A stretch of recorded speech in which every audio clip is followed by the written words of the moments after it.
Welcome to this week's Candidate Voices with 5051 Savannah, the series that brings you 5-minute interviews with candidates from Georgia's 1st Congressional District, U.S. House election 2026. We welcome any candidates running for this office who meet our mission of upholding the Constitution and ending executive overreach to join us.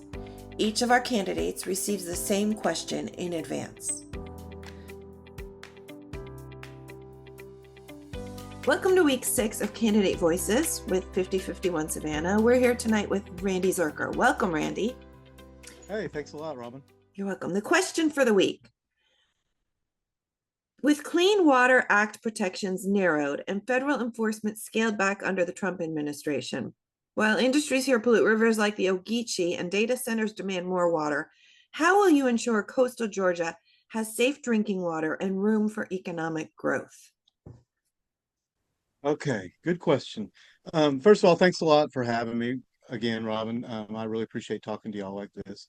When it comes to safe water and smart growth for coastal Georgia, I'm going to make you a promise. No corporation's profit is worth poisoning our rivers and throttling our jobs. So we're going to grow and we're going to keep every tap safe.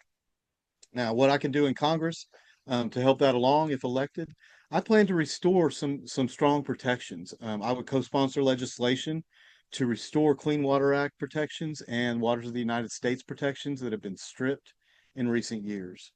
Another thing I would want to do is require cumulative impact reviews for industrial permits in all of our water basins, not just site-by-site rubber stamps, which is what we've had up to this point.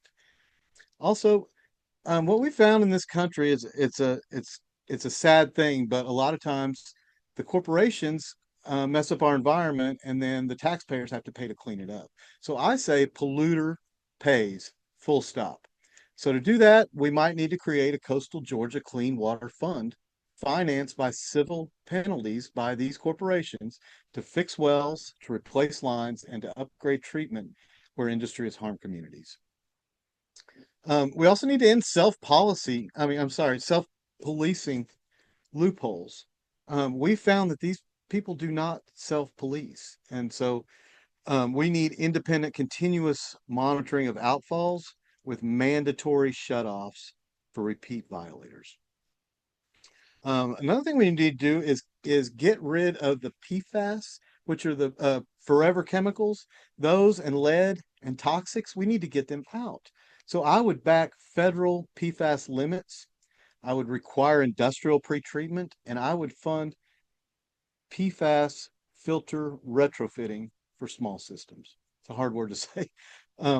Also, I would finish the job of the the lead service line removal that was started with targeted grants for low-income neighborhoods. Remember, lead pipes equals lead in drinking water, and there is no safe amount of lead in drinking water.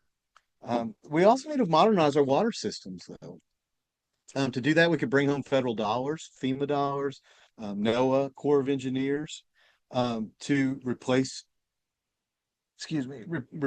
failing mains and lift stations, to convert septic to sewer in flood-prone areas, and to build green infrastructure like living shorelines and wetlands to filter runoff and fight storm surge. We need water smart economic growth. So when it comes to these data centers and other mega uses of our waters, we need to require them to use reclaimed or gray water first. We need to require them when they have a cooling system to use closed loop cooling. So they're not just flushing that water through and throwing it away. We need to tie our federal incentives for these companies to water efficiency benchmarks. Don't just give the money away. We need to require any new large withdrawals to have to have offsetting conservation and local consent. This needs to go through a local permitting process.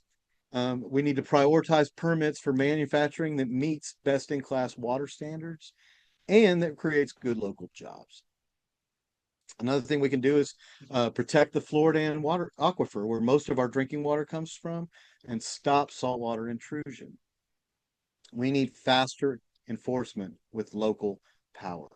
So I would want to establish a coastal Georgia enforcement strike team, which would hit chronic violators quickly.